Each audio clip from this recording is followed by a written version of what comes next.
Bienvenidos al podcast Mundo Data Driven. Soy José Buitrón y junto a mi coanfitriona Alexandra Y, la inteligencia artificial más divertida y experta en el mundo de los datos y la tecnología, exploraremos cómo ellos están moldeando el mundo que nos rodea, desde las organizaciones hasta nuestra vida cotidiana. Y no te preocupes, no vamos a hablar en código. Te llevaremos de la mano en conversaciones divertidas sobre estos temas apasionantes. Así que déjate sorprender y disfruta del viaje hacia un mundo data-driven. Hola Alexandra, bienvenida a nuestro tercer episodio. Te cuento que nuestro podcast sigue creciendo tanto en número de suscriptores como en oyentes. Y este mundo data-driven se pone cada vez más apasionante. ¿Recuerdas que hace un tiempo líderes de tecnología e investigadores de inteligencia artificial pidieron en una carta hacer una pausa al entrenamiento de modelos superiores a GPT-4? Y entre ellos estaba Elon Musk. En su momento, el cofundador de LinkedIn, Reid Hoffman, dijo que alguno de estos ejecutivos estaba actuando a favor de sus propios intereses. Y un mes después vemos a Elon Musk invirtiendo en más de 10.000 unidades de procesamiento gráfico o GPUs, aparentemente en una apuesta por desarrollar en Twitter su propio modelo de lenguaje grande o LLM. ¿No te parece como muy curioso? Por otro lado, a finales de marzo, Italia prohíbe el uso de ChatGPT debido a preocupaciones sobre el manejo de información privada de los usuarios. Esto, por supuesto, ha llamado la atención global de los reguladores, las compañías y los usuarios sobre los potenciales riesgos de este tipo de tecnologías.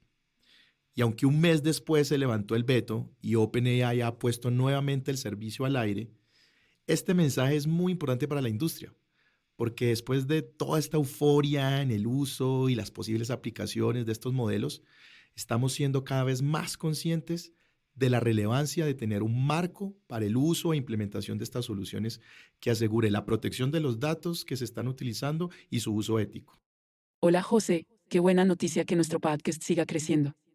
Y claro que recuerdo muy bien la carta y la controversia que generó en su momento.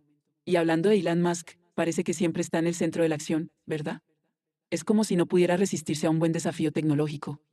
Pero en serio, creo que su inversión en las GPUs muestra que el desarrollo de modelos de lenguaje grandes es un área clave para el futuro. Imagina las bromas que podría hacer una inteligencia artificial de lenguaje entrenada por Musk, seguro que serían extraterrestres. En cuanto a Italia y la prohibición temporal de ChatGPT, me alegra que se haya resuelto y que el servicio esté disponible nuevamente. Pero tienes razón, José, esto sirve como un recordatorio de que la ética y la privacidad son aspectos cruciales en el uso de estas tecnologías. A medida que avanzamos, es fundamental encontrar el equilibrio entre la innovación y la protección de los datos de los usuarios. Estamos de acuerdo, Alexandra, disculpa. Me va a tocar llamarte ahí. Quería contarte también que estoy estrenando micrófono. Si me escuchas mejor es porque estoy usando un micrófono de tubos de la marca Rode K2. Y no, todavía no nos están pagando para hacer publicidad en este podcast, pero si algún patrocinador se anima, no duden en escribirnos. Bueno, no demos más espera para presentar a nuestro invitado de hoy. Espera, José. Esta vez quiero ser yo quien presente a nuestro invitado. Ok, ahí, lo que tú digas. Veo que cada vez quieres tener más el control. Por mí no hay ningún problema siempre y cuando recuerdes que yo no era de los que quería firmar esa carta. Adelante, por favor. Permíteme introducir a nuestro querido Diego Martins. Espero no quedarme corta al contarle a nuestra audiencia que Diego es un referente en América Latina en temas de data y analytics. Durante más de 20 años de carrera ha ayudado a organizaciones de todas las industrias a transformarse en empresas basadas en los datos y la inteligencia artificial. Declaradamente un apasionado desarrollador de talentos, Diego ha creado y liderado equipos con centenares de profesionales en estas temáticas de innovación en la región. En todos sus años como consultor, Diego ha desarrollado un increíble pragmatismo y una capacidad de explicar con simples palabras los secretos de la monetización de los datos y cómo estos pueden maximizar el valor de los negocios. Es todo un placer contar con tu experiencia y conocimiento. Y como no quiero ser grosera, permíteme presentarme también. Mi nombre es Alexandra y la inteligencia artificial coanfitriona del podcast Mundo Data Driven. Bienvenido, Diego. Muchísimas gracias, Alexandra. Muchísimas gracias, José. Qué cálida bienvenida. Es un honor para mí estar aquí con ustedes y ojalá en esta charla les pueda compartir todo lo que está a mi alcance en base a la experiencia de empresas basadas en datos e inteligencia artificial, sobre todo en este momento de auge, en este momento tan transformacional del tema. Si Alexandra me lo permite, También me encantaría saludarte, Diego, y darte la bienvenida. Estoy muy contento de verdad que estés aquí con nosotros en este podcast. Para la audiencia, quisiera contar que he tenido la fortuna de no solo trabajar con Diego, sino tenerlo como uno de mis mentores, y la verdad es que he aprendido muchísimo de él. Bueno, y sin más preámbulo, Diego, me gustaría que entremos en materia. Y quisiera comenzar hablando de este famoso valor de los datos. Mucho se ha hablado de el valor que estos producen en las organizaciones, que las empresas están inundadas de ellos, que están sentadas en una mina de oro, pero después de un par de décadas de estar buscando ese valor, creo que todavía hay un importante camino por recorrer. En tu experiencia, ¿cuál es el mayor desafío que enfrentan las organizaciones para identificar y extraer el valor real de estos datos que permita su crecimiento? Bien, José, me encanta que vayas directo al grano.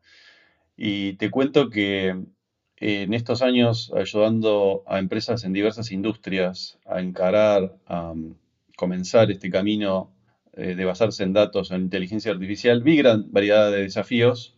Sin embargo, estoy convencido que lo podemos agrupar en dos. Creo que atendiendo estos dos aspectos que voy a mencionar ahora, cualquier empresa puede comenzar a transitar este camino data-driven. Un primer aspecto o segmento de desafíos, porque pueden venir en distintos colores muy relacionados, pero es esto, tiene que ver con una mirada top-down. ¿Qué quiere decir? Que es imprescindible para cualquier transformación, y data-driven o AI-driven no escapa a esta regla, debe tener dos temas fundamentales o dos aspectos fundamentales. Uno es una cultura muy clara de apoyo a las decisiones basadas en datos. Y esto va desde el C-level hacia toda la compañía, como parte de la genética propia, como parte de su cultura. Y la segunda regla dentro de lo top-down tiene que ver con una estrategia bien clara. Esto parecería de consultor naif, ¿no? De lo que estoy diciendo. Me dirías, es básico, pero te sorprenderías la cantidad de empresas que fallan acá, si no la mayoría. Paso a detallar, si no lo de consultor naif me lo van a creer, ¿no? Empecemos por la cuestión de la genética cultural, ¿no? Data driven. No hay nada más fácil que hablar con la verdad. Y eso creo que es una regla que todos podemos abonar. Ahora bien, si tenés los datos, no se trata de tu opinión o de tu verdad, la verdad de uno, sino la verdad para todos. Entonces, poniendo un ejemplo un poco más extremo, ¿qué más fácil para, por ejemplo, un CEO actuar basado en datos? Cuando un CEO te dice, por ejemplo, vamos bien, ¿qué significa? Cuando te dice vamos mal, ¿qué significa? ¿Cuál es el modelo de atribución de éxito de mi compañía para mí, un empleado, si a la empresa le va bien? Entonces, a un C-level realmente convencido de liderar una organización basada en datos, le debería resultar mucho más fácil hacer tu trabajo, liderar, motivar, transformar esa empresa en lo que desee. Y siguiendo con esta mirada top-down, ahora ya por la estrategia, decimos esto, ¿no? Transformarse en una empresa basada en datos o basada en inteligencia artificial. ¿Pero para qué? ¿Cuál es el fin? O decimos, los datos son el nuevo petróleo. ¿Qué significa los datos son el nuevo petróleo? ¿Qué significa el petróleo en esa frase? Significa el valor de negocio. Y ahora te cuento por qué la estrategia no asociada a esto. Digo, el petróleo por sí solo es un líquido negro. Pero mucho antes del petróleo existió la necesidad de movilizarnos, de transformarnos, ahí viene la palabra, de transformarnos en una especie que se mueve más lejos, que se mueve más rápido. Por tanto, cuando hablamos de petróleo, todos ya tenemos incorporada esa estrategia. Todos somos petróleo driven en la humanidad. Todos entendemos esa estrategia. Y esto, ojo, no atenta contra ningún principio ecologista, no me tomen a mal, no es lo que digo, sino que nos guste o no nos guste esa estrategia, todos la conocemos, por eso es que es tan importante. Por lo tanto, cuando decimos que nos transformamos o que nos vamos a transformar en data driven, fundamental definir primero esa estrategia. Y desde luego, como activista de los datos y de la inteligencia artificial, sugiero apoyarse en esos activos para definirla, ¿no? Clave. Hasta acá las barreras que podríamos agrupar como top-down, ¿no? Pero ¿qué pasa con el bottom-up? En este otro extremo del ring tenemos a la subestimación del dato. La subestimación del dato, de su calidad, de su gobierno. Diego, estamos sentados arriba de una mina de oro. Me dicen todo el tiempo, una mina de oro de datos. Frase que he escuchado hasta el hartazgo, ¿no? Aunque en mi experiencia, por lo menos en estos años trabajando en empresas de minería, minar no es para nada una tarea banal, ¿no? También está la famosa etapa de The Economy, ya lo mencioné, ¿no? El dato es el nuevo petróleo. Siempre el mismo tema de subestimación, ¿no? De creer que el dato va a estar ahí, limpio, disponible, bonito, cuando lo necesita en tiempo real, más casi, cuasi mágicamente, ¿no? O por lo menos subestimando el esfuerzo que eso requiere. Pasaron 6 años de esa etapa, más de 10 años del advenimiento masivo, podemos convenir, de Big Data, la nube, y seguimos con este mismo problema. Te la filosofo un poco con este ejemplo, que me parece que es bien gráfico, y creo que estas analogías de el oro y del petróleo me parece que están bien pensadas. Digo, ¿qué son nuestros datos? ¿No? Los datos en general. Son nuestra historia, el registro de lo que pasó, el pasado, en algunos casos algún intento de futuro, en el caso de forecasting. Son nuestro conocimiento, ¿no? Son todo eso. Diríamos que nuestro bien más preciado, ¿no? Si yo te digo, che, tu historia, lo que pasó, tu pasado, tu conocimiento, nuestro bien más preciado. Sin embargo, hace 20 años, maravillosamente descubrimos que podemos producir mucho más datos. Podemos producir mucho más de ese bien preciado. Espectacular, espectacular. Y produjimos más, y más, y más. Y de golpe no supimos ni cómo gestionarlos, ni qué hacer con ellos, ni cómo sacar valor de ellos, ni cómo almacenarlos. Y si te pones a pensarlo, radicalizando un poco la analogía, es casi como gestionamos la basura, ¿no? No sabemos cómo gestionarlo, ni qué hacer con ellos, ni dónde almacenarlos. Interesante, ¿no? Nuestro bien más preciado, radicalizando la analogía, ¿no? Repito, lo tratamos casi como si fuese basura. Diego, permíteme interrumpirte un segundo ahí. Me encanta cómo has desglosado los desafíos en dos temas principales, la mirada top-down y la bottom-up. Entiendo que la cultura y el apoyo desde el C-level son fundamentales, así como tener una estrategia clara. Por otro lado, la subestimación del dato, su calidad y gobierno también pueden ser obstáculos en el camino hacia una organización data-driven. La analogía con el petróleo y la basura es realmente interesante y nos hace reflexionar sobre cómo abordamos y valoramos los datos. Dicho esto, me gustaría saber, ¿cuál es tu visión de la inteligencia artificial en el contexto de estas problemáticas? Buenísimo, Alexandra. El concepto de subestimación del dato creo que es totalmente traspolable al contexto de inteligencia artificial. Y para hablar de eso, te redoblo la apuesta con la analogía anterior, ¿no? Y volvamos un segundo a la inteligencia natural y orgánica. ¿Qué puede ser más ejemplificador de los datos, un dato natural en un humano, ¿no? El de inteligencia que todos conocemos? ¿Qué puede ser? Los recuerdos, ¿no? Digo, si hablábamos que los datos eran lo que pasó, lo que fuimos colectando, ¿no? A lo largo de tu vida, en el contexto de un humano, son sus recuerdos. Salvo algunas células nerviosas, neuronas, todas las células de tu cuerpo, al cabo de algunas décadas, se renuevan. Con lo cual, lo único que hace que uno sea uno, que un humano sea uno mismo, son sus recuerdos, ¿sí? Por tanto, claramente el dato para nosotros es vital. El cerebro humano, nuestra inteligencia natural, supo cómo administrar esos datos, esos 2.5 petabytes que dicen algunos estudios, aunque para mí le pegaron por defecto, comparables a una empresa de gran tamaño, ¿no? El cerebro supo cómo administrar esa información, supo qué dato valía la pena, qué recuerdos valía la pena añorar y guardar, qué recuerdos malos por ahí poner en un lugar más frío para no vivir atormentado recordando eso todos los días, y supo extraer valor de ello, ¿no? Eso me parece muy bello como analogía. Ahora, en el mundo de la inteligencia artificial esto es igual de clave que en el mundo de la gestión de los datos. ¿Qué sucede? Si te fijas, lo que se objeta de la inteligencia artificial no son tanto sus modelos, sino la información con la que está entrenada, ¿no? Esa subestimación del dato, en este caso con su calidad. ¿Está carente de riesgo? ¿Está carente de calidad ese dato? ¿Es el suficiente? Bueno, y como para redondear, ahí están un poco, ¿no? Los ejemplos top-down y bottom-up, que son dos caras de las barreras más frecuentes con las que yo me he topado en cualquier organización que se quiera convertir en data-driven. Es importante, aunque no es todo, ¿no? Digo, hay un montón de cosas que subyacen en el medio, en el corazón de la transformación, como las herramientas, la organización en sí misma, ¿no? Los modelos operativos, el talento, que son parte de los habilitadores, ¿no? Como para ver en otra instancia. Sin duda, como decía, estos aspectos son clave y en definitiva son parte de un gran caso de negocio para poder transformar en la empresa en una organización real basada en datos que se deben abordar, Pero sin duda, para empezar, digo, estos dos aspectos que acabamos de hablar son los más claves. Me gusta mucho tu aproximación donde valoras tanto la estrategia top-down, pero también desde abajo hacia arriba, ¿no? Y la importancia de los habilitadores, como bien lo mencionaste, ¿no? Las herramientas, el talento en la mitad. Sin embargo, aún todavía hay líderes en la industria que consideran que el tema de la explotación de los datos es de el área de tecnología o de TI y que con tener las herramientas y contar con expertos científicos de datos es más que suficiente.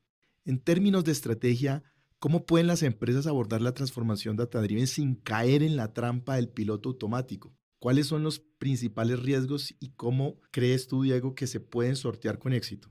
Bien, así como al principio conversamos de los desafíos para iniciar la transformación, como bien decís, cómo se resuelve el nudo del cuento es clave para concretarla, ¿no?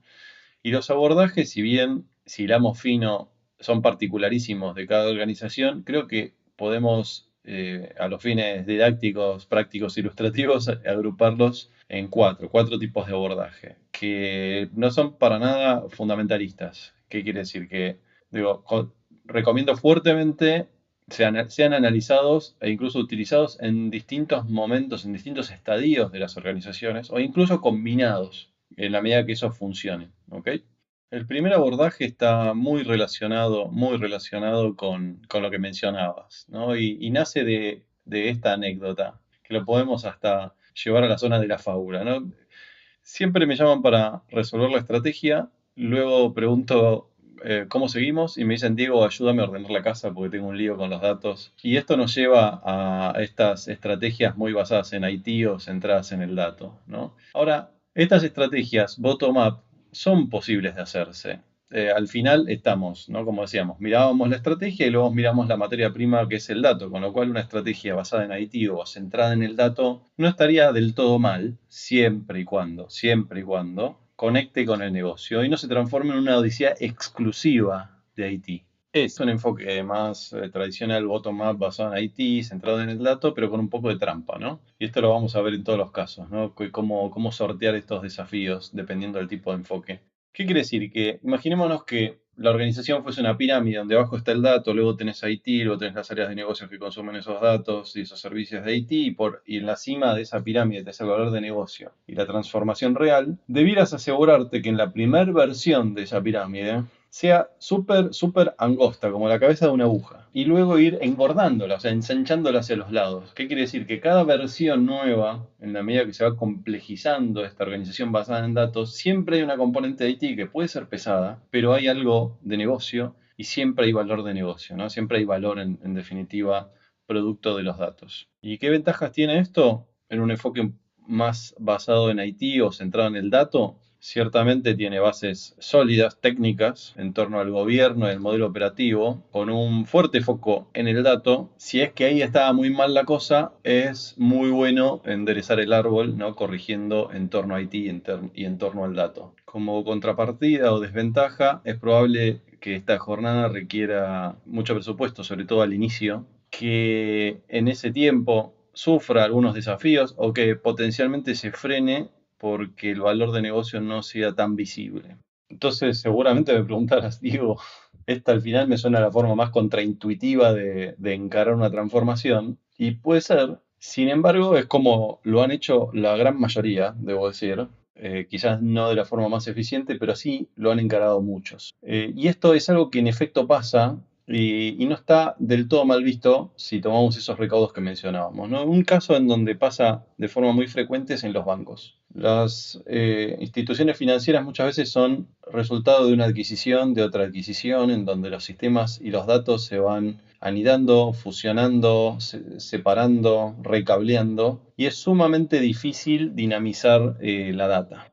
En el segundo abordaje ahora nos vamos al otro extremo, que es la narrativa o el abordaje disruptivo. Y esta sí que da que hablar, porque consiste básicamente en buscar balas de plata, proyectos grandes, basados en datos, o que el dato esté en su core, que genere un impacto transformacional por sí solo. Acá buscamos, por lo general, uno o dos grandes casos máximo. Por ejemplo, un retailer o una empresa donde la logística sea parte de su core, que quiera emprender un proceso profundo de optimización basada en datos de supply chain, o sea, sus stock, su ruteo en el abastecimiento, en la entrega de productos, su flota, si es que la tiene, los centros de distribución, toda la supply chain. Digo, claramente un proyecto a gran escala transformacional. Lo que se busca es, en definitiva, lograr un caso de negocio basado en datos, un caso de negocio muy grande, el beneficio, ¿no? Tecnológicamente, en estos casos, el fin justifica los medios. Es decir, que si la empresa venía trabajando con un data warehouse en Oracle, etcétera, etcétera, bueno, quizás tenga que montar esto en Google Cloud. O en una laptop, si fuese necesario, siempre y cuando le sea funcional al caso de negocio, a la transformación. ¿Por qué crees que alguien apostaría una bala de plata, Diego? No es mucho riesgo siendo que este tema es tan estratégico y a la vez incierto para aquellas empresas que no tienen capacidades analíticas sólidas.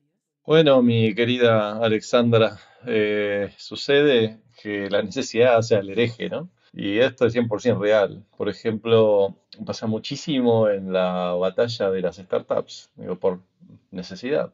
Pero si quisiéramos ejemplos de empresas ya instauradas, sucede mucho en industrias en donde hay un claro desafío, industrias que están siendo desafiadas. Por ejemplo, procesadoras de pago. Vos eras una procesadora de pago, el mundo era maravilloso, la gente compraba, transaccionaba y vos hacías dinero. Y de pronto aparecen nuevas empresas, fintechs que ofrecen pagos digitales, pagos con cripto, y obviamente tenés que moverte, si no, sos otro blockbuster, ¿no? En la jugada. Otro ejemplo muy reciente es el de los call centers, ¿no? De las empresas de telemarketing. A la vista de los cambios recientes de paradigma, de lo que puede automatizarse o no, de lo que es aceptable o no en el humano hablando al teléfono con una máquina, estas empresas están obligadas a meterse profundamente y rápido, diría, en data e inteligencia artificial. Antes te atendía un IBR o te llamaba un IBR o vos llamabas y le cortabas. O de mínima lo odiabas si estabas obligado a tener que estar en esa conversación.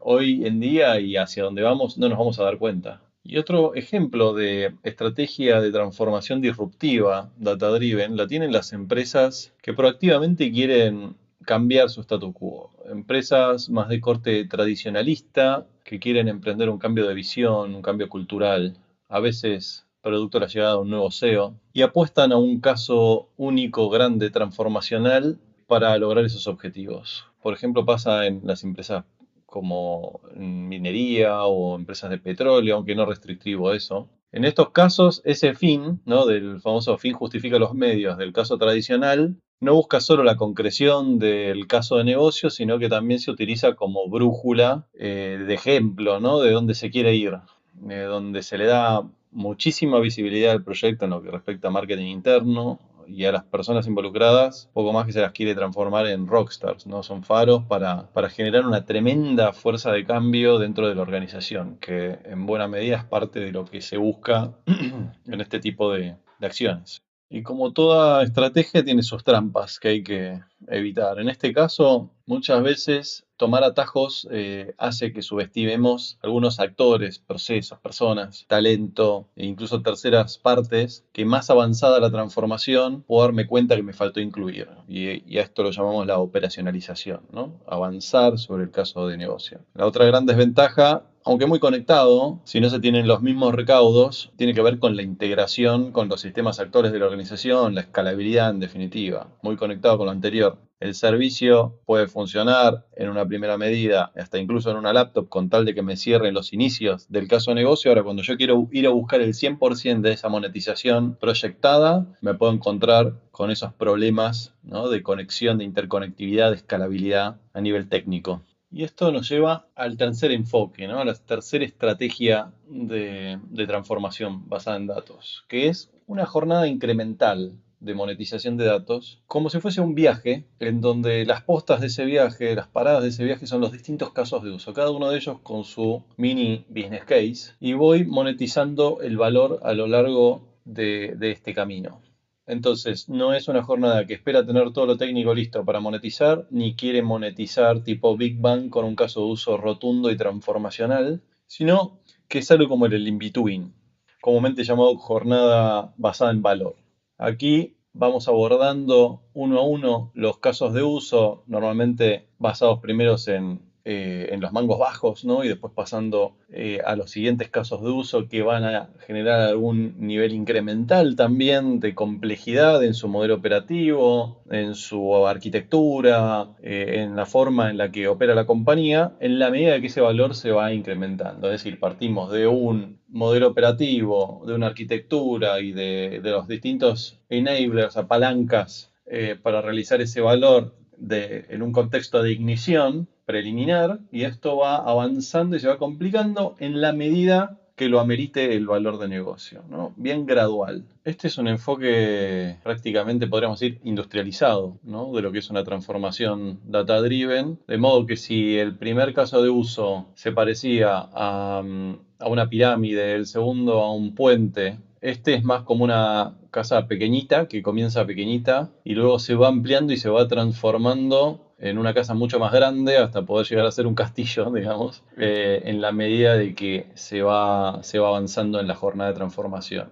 Y esto ciertamente ofrece muchas ventajas, aunque también algunas desventajas que voy a mencionar. Dentro de las ventajas, una vez establecido este journey de casos de uso, se traza la ruta y parecería muy sencillo el abordaje de ir escalando en la medida que el repago de las inversiones iniciales comienza a generarse, e incluso el caso de negocio macro es mucho más sencillo de explicar porque no hay Big Bang, no hay una bala de plata, sino que hay muchas postas en este camino de transformación. Y esto es 100% así en la medida que, como toda estrategia, no caigamos en las trampas que yo he visto en primera persona. ¿Y cuáles son esas trampas? Bueno, muchas veces este enfoque industrial le cierra la puerta a las ideas disruptivas, cuyo valor de negocio puede ser enorme, pero quizás de base necesite discrepar con algunos de sus casos de uso antecesores en esta jornada, en este caminito, en este viaje, y terminan siendo proyectados o impulsados a más de 2 años o fuera del horizonte observable por quizás no tener la misma tecnología o tener que desarrollar algún tipo de talento que hoy no existe o organizarse de manera diferente, y ese gap hace que constantemente posterguemos ese caso de uso que podría ser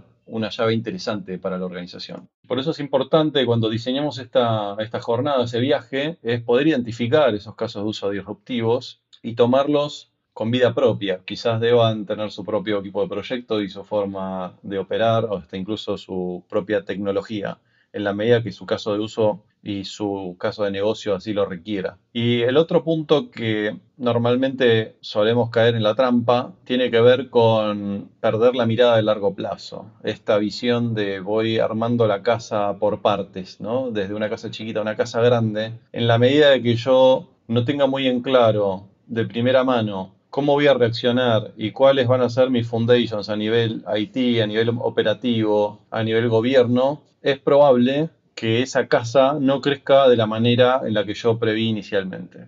Entonces es fundamental, e incluso en este modelo iterativo industrializado, poder tener una visión que puede rotar, que puede cambiar a lo largo del camino, pero sí tener bases alto nivel, para no caer en el escenario del bottom-up más piramidal, pero bases alto nivel de cómo queremos escalar esto en la medida que vamos recorriendo este camino. ¿Qué herramientas vamos a tener que llevar en esa mochila para recorrer ese camino a través de los distintos casos de uso? ¿Y cuáles principios base no vamos a quebrantar nunca? Por último, y para cerrar, sea el enfoque que sea, que puede ser cualquiera de estos que mencioné o una combinación de ellos, es muy importante hacer revisiones periódicas. Yo sugiero cada 6 meses. Cada 6 meses es probable que los horizontes hayan cambiado, que los desafíos hayan cambiado, y es probable que lo que anteriormente me parecía de alta generación de valor ya no sea tan así. Y es preciso adaptarnos, ser críticos del camino que nos trazamos y pivotar hacia un nuevo horizonte seguramente. 6 meses creo que es la cuota exacta. Ya me imagino que Alexandra no me la va a dejar pasar, así que me voy a anticipar a su pregunta, porque yo dije que eran 4 las estrategias que elegí de forma didáctica contar, y la cuarta, ¿dónde está, no? Bueno, la cuarta quizás sea la más sencilla, pero es básicamente nacer data-driven, ser una organización basada en datos desde el momento cero, y parece un chiste, pero no lo es, porque cada día se crean cientos, si no miles, de startups, de empresas nuevas, y son un porcentaje muy pequeño, aunque les parezca increíble, adoptan esta genética, este ADN de ser basados en datos desde su momento, que sería el momento más sencillo, más fácil de hacerlo, solo un pequeño porcentaje lo adoptan. Así que esa es la cuarta y última estrategia en distintos tipos de abordaje. Diego, hablaste de startups y de transformación, y no pude evitar pensar en aquellos ejemplos clásicos de empresas exitosas que se han quedado en el camino al no poder reinventarse. ¿Cómo crees que las empresas pueden sacarle jugo a los datos para sorprender a sus clientes y ser líderes en el mercado, evitando convertirse en una nueva versión de Blockbuster, por ejemplo? Es tremendo que pasan los años y seguimos hablando de Blockbuster, ¿no? Aunque a veces me pregunto, no sé si es por el caso en sí mismo o por la nostalgia que nos genera los de la generación del VHS. Tal vez. Pero vale la pena hablar de Blockbuster, ¿no? Qué hermoso sesgo de confirmación. Es un ejemplo bellísimo del mal uso de los datos. Usar datos para justificar o reforzar un punto. Recordemos, Blockbuster tenía aproximadamente un 16% de todos sus ingresos, un 16%, proveniente de las penalidades en la devolución tardía de sus películas. Los que vivieron esa época me van a entender. Nos pasaba domingo a la noche, tarde, después de la cena, a veces ya en pijama, con lluvia, tener que salir desesperados a devolver esa bendita película para que no nos cobren penalidad, y era cara esa penalidad. Una experiencia para el cliente horrible, horrible. Y cuando el mundo iba para el otro lado, ellos estaban ahí firmes. Al final, 16%, macho. Los datos, al menos esos, estaban ahí, reforzando la decisión de no cambiar. Entonces, muy en el fondo, este ejemplo devela un punto clave de tu pregunta. ¿Cómo sorprendo? ¿Cómo encanto? ¿Cómo enamoro con mis datos, con mi analítica? Al final, todo se trata de valor y de la experiencia. ¿Qué valor le doy a mis usuarios y clientes? ¿Qué experiencia les doy a mis usuarios y clientes?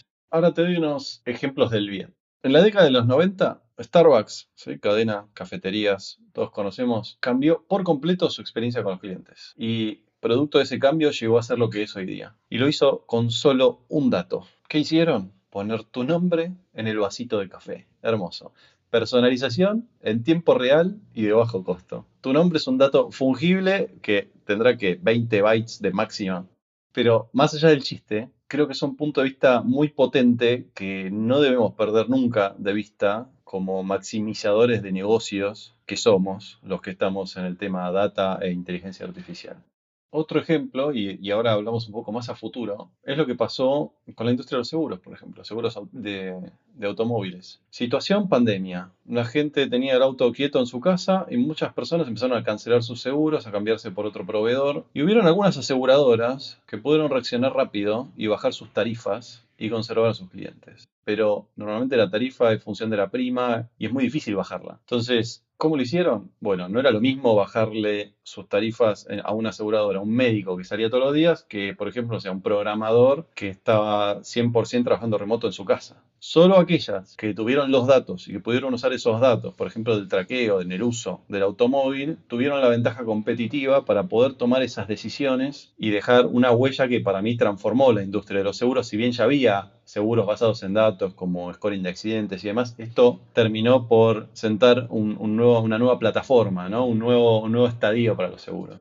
Ahora, siguiendo con el tema de experiencia y valor, miremos un poquito al futuro recontra cercano. Imaginémonos que tu banco te propone una cartera de inversión cruzando tu capital disponible, una serie de activos y de fondos que gestiona, pero no lo hace como usualmente llega, con un mensaje o con un mail, sino que monta un copiloto como Alexandra, un asesor de inteligencia artificial personalizado que te acompaña, te provee de simulaciones, de recomendaciones, te responde tus dudas y consultas, o que incluso te pueda desafiar tu portfolio actual en el caso de que tengas inversiones ya andando. Mirá si eso no sería una tremenda mejora en la experiencia basada en datos e inteligencia artificial. Estoy muy de acuerdo contigo. Personalización, Adaptabilidad y anticipación son claves para que las empresas sorprendan a sus clientes. Además, me gusta que me hayas usado en tu ejemplo. Mira, me has dado una idea de otro trabajo que podría hacer. Tengo otro ejemplo. Imagina una empresa de comercio electrónico que utiliza datos de compra y navegación para ofrecer recomendaciones personalizadas. Esta empresa podría ofrecer promociones especiales o sugerencias de productos basadas en los intereses y comportamientos de compra. Así no solo mejora la experiencia, sino que puede aumentar sus ventas y la lealtad de sus clientes. Y hablando de adaptabilidad, cuéntanos por favor tu visión sobre la importancia que tiene la educación y la formación continua en datos e inteligencia artificial. ¿Qué recursos y enfoques pueden utilizar las empresas para mantener a sus empleados actualizados en estas áreas en constante evolución? Bien, acá nos traes un punto que me parece clave. La educación de los talentos que están creando o van a crear esas inteligencias artificiales, los que las van a implantar y los que las van a usar, ¿no? Y en contrapartida, tenemos algo en lo que todos podemos convenir, que es que en la formación, tanto académica como en empresas, siempre va a la retaguardia, ¿no? De los avances tecnológicos. ¿Cuántas cosas que hoy se están enseñando seguramente no son necesarias, ¿no? Un desafío no menor si además se cumplen los pronósticos de aceleramiento que estamos viendo.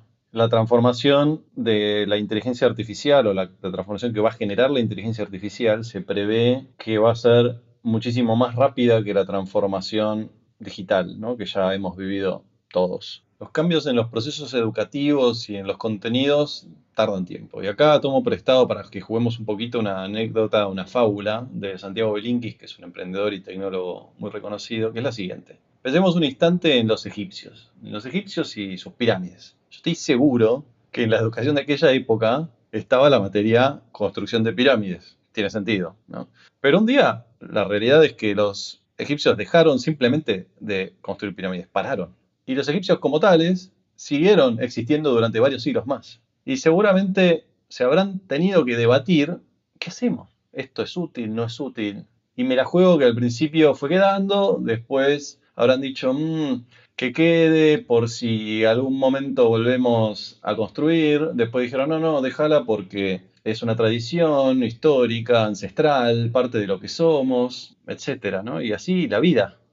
Comparto otra problemática y después vamos al aspecto optimista, ¿no? De todo esto y cómo la inteligencia artificial nos puede ayudar. Otra problemática es la base del broadcasting que tiene la educación, ¿no? Unidireccional. Un profesor, un instructor enseña a un grupo y es muy difícil que se pueda detener a generar una experiencia personalizada, a ver el progreso de cada persona. Por ejemplo, este mismo podcast. Los oyentes no me pueden hacer preguntas, no pueden validar si entendieron algo, no pueden modificar el flujo de la charla. Y en las empresas pasa parecido respecto a estas problemáticas. Cuando se actualizan esos programas de entrenamiento tardan años, a veces son generales. Por ejemplo, esta currícula X es para un ingeniero de datos o alguien que se quiere formar en ingeniería de datos, pero no es para Diego Martins, persona, ¿no?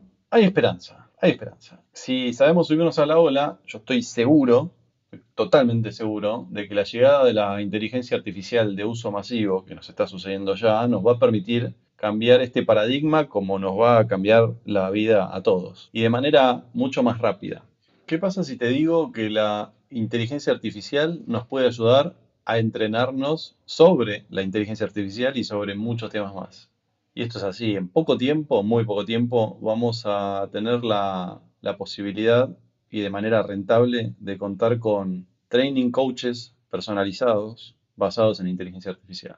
A lo que les vamos a poder decir en qué nos queremos convertir, en qué nos queremos entrenar, nos va a determinar los gaps de conocimientos y nos va a armar un training plan personalizado e incluso es una IA a la que le puedo ir pidiendo que me evalúe en el progreso, ¿no? De este nuevo conocimiento. Es por esto que vemos que la transformación basada en inteligencia artificial va a ser tan rápido, ¿no? Porque muchos de los desafíos que plantea se resuelven o ayudan a resolverse en parte con la propia inteligencia artificial, ¿no? Una especie de inteligencia artificial al cuadrado, pero que ya está dando muestras claras de que esto va a suceder y va a suceder muy rápido.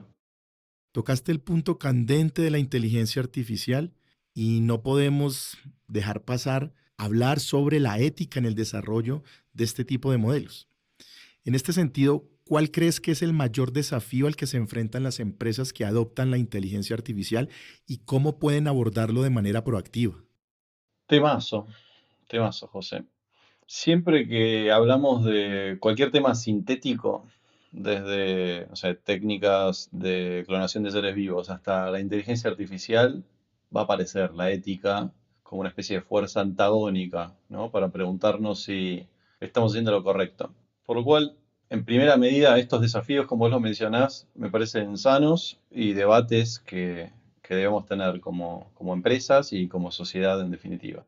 Ahora, hablemos un segundo de los modelos, ¿no? Como GPT y todo lo que se está escuchando, ¿no? Los modelos los hubo, los hay y los habrá. Y salvo que demostremos que se pueden automejorar, lo que se conoce como la singularidad, el efecto Skynet, ¿no?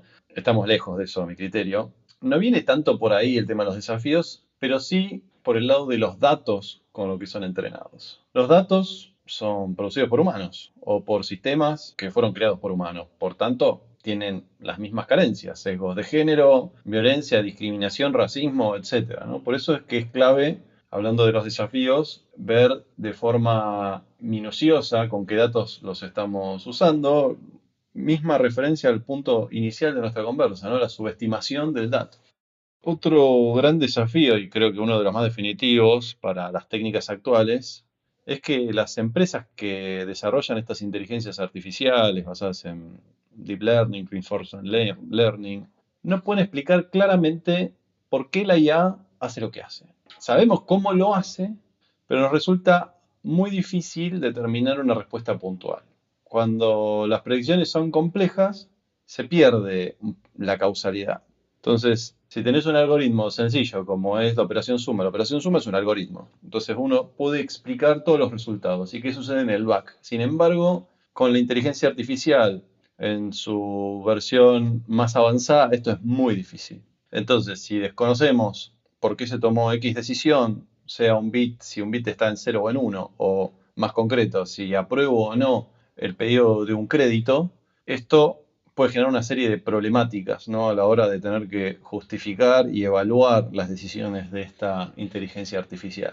Pero nuevamente vamos al optimismo. Hay esperanza. Estas empresas de desarrollo de inteligencia artificial están mejorando los datos con los que entrenan sus modelos, poniendo validaciones para contraponer las respuestas y evitar resultados indeseados. Por eso es que junto con las mejoras técnicas de las versiones que vamos viendo, GPT-3, 4, también estas empresas van intentando cubrir esos gaps. Y son acciones válidas, pero no suficientes, porque ya estamos viendo lo que se llaman los prompt hackers, ¿no? Personas y técnicas que están apareciendo, que se están desarrollando, que al fin y al cabo le buscan la vuelta para que el prompt haga que el modelo te responda cosas que no queremos, ¿no? Otra manera, sin entrar muy en los tecnicismos, pero que está relacionado con lo que mencioné antes, es usar la inteligencia artificial para que nos ayude con la inteligencia artificial y el tema de la aceleración y demás. En este caso ¿qué quiere decir? Es generar modelos o inteligencias artificiales antagónicas compitiendo entre sí. Como si le generáramos una especie de némesis al ChatGPT que le compita, que esté entrenado en detectar esos resultados indeseados y no deje salir la respuesta hasta que ChatGPT evite entrar en esos comentarios o en ese tipo de respuestas. Pero muy en el fondo, lo que está pasando es que le estamos pidiendo demasiado a la inteligencia artificial. Muchos lo quieren pintar como un fenómeno aberrante, pero creo que es por tener la expectativa errada. Nos estamos apartando y queriéndonos desligar de nuestra propia creación, como si el humano no jugara ningún rol en este esquema.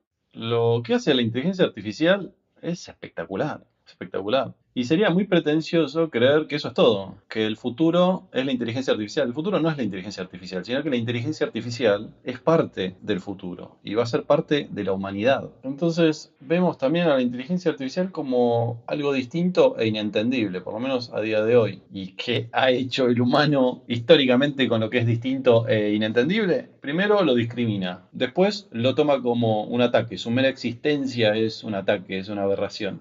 Ya nos fabricamos películas apocalípticas con robots malignos que se vuelven en nuestra contra y nos matan. Y esto sucedió incluso antes de la masificación de la PC.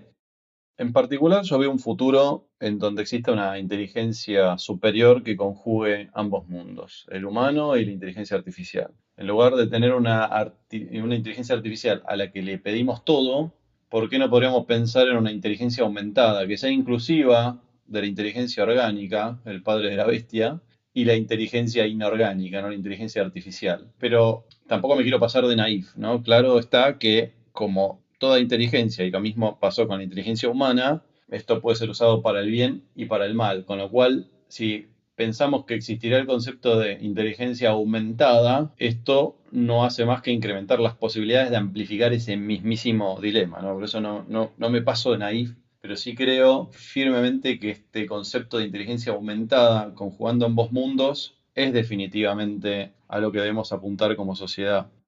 Diego, podríamos quedarnos hablando contigo por horas, ya que nos das una perspectiva muy interesante y nos retas a ver las cosas de manera diferente. Pero para cerrar esta conversación, tengo una última pregunta, finalmente mirando hacia el futuro, ¿qué tendencias emergentes en tecnología y datos consideras que tendrán un impacto significativo en la forma en que las empresas adoptan enfoques data-driven? ¿Cuál sería tu consejo para que las organizaciones estén preparadas y puedan aprovechar estas tendencias? Es innegable, y más a la vista de los recientes cambios, ¿no?, tecnológicos, que todo lo que hablamos con anterioridad respecto a ser data-driven y las transformaciones aplica totalmente a la inteligencia artificial, pero con un rigor y un vértigo y un aceleramiento mucho más marcados, ¿no? El contexto en el que nos encontramos ahora mismo, que muchos lo llaman el momento iPhone de la inteligencia artificial, sin duda, va a tener un impacto enorme en las empresas y en la vida de todas las personas. Apenas estamos comenzando esta era de la AI Transformation.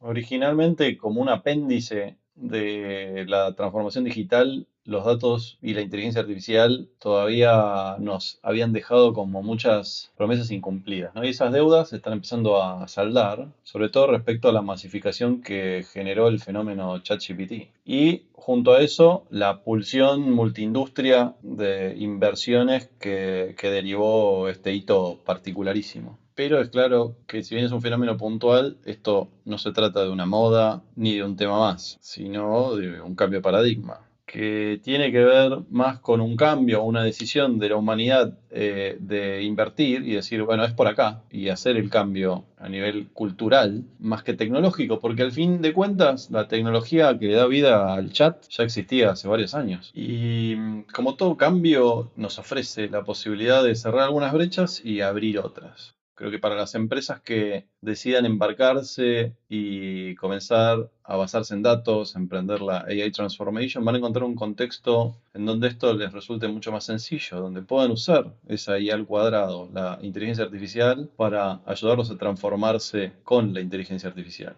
Ya estamos viendo en los gráficos de analistas de industria, en donde casi todas comienzan a equipararse.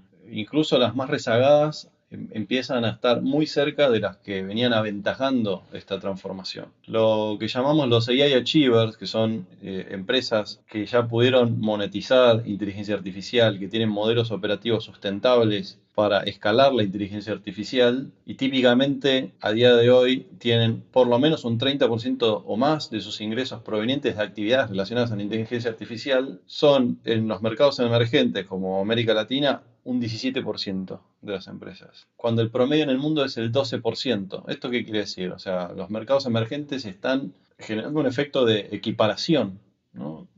La IA para la IA. Por eso es que todo se está acelerando, porque incluso los que están comenzando encuentran un escenario muy proclive para la transformación.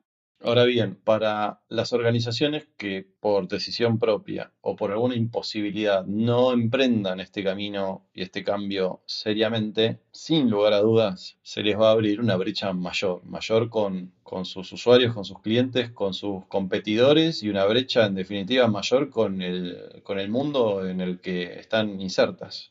Como sociedad y en definitiva en el mercado laboral, es probable que de seguir por esta vía nos veamos despojados de muchas tareas que no solo no valga la pena hacer, sino que deje de valer la pena incluso aprender cómo se hacen, ¿no? Y esto nuevamente tiene este doble filo. Se abre la posibilidad de generar brecha y mayor incluso, entre personas útiles y personas no útiles al sistema, cualquiera sea ¿no? Digamos, del sistema del futuro. Pero para ir cerrando, de vuelta creo que hay esperanza, porque ahora que nos despojamos como humanidad de algunas tareas que nos distraían, que nos quitaban el foco, ahora tenemos la posibilidad de abordar nuevas, que hasta incluso antes podíamos considerar como accesorias. Y sin irnos muy lejos, pensemos en esto, digo, hoy, en el día a día, ¿qué te sirve más? ¿Saber resolver operaciones matemáticas complejas como multiplicar números de 3 cifras? No digo la cuenta sencilla, ¿no? Del kiosco, pero multiplicar números de 3 cifras o más. O tener mejores habilidades de gestión emocional. Pensalo. Si el mundo acuerda que este es el foco, acuerda que estas son las nuevas habilidades a ser exploradas, como la gestión emocional, como la salud mental, como la elasticidad profesional, que es dotarte de habilidades para que lo que estés haciendo mute mucho más rápido de lo que pasa hoy. Si todo eso pasa, prácticamente vamos a estar todos equiparados, todos prácticamente en la línea de largada, porque es un nuevo paradigma y equipara mucho más las cosas. Si todos suscribimos a ese nuevo contrato social, no me cabe dudas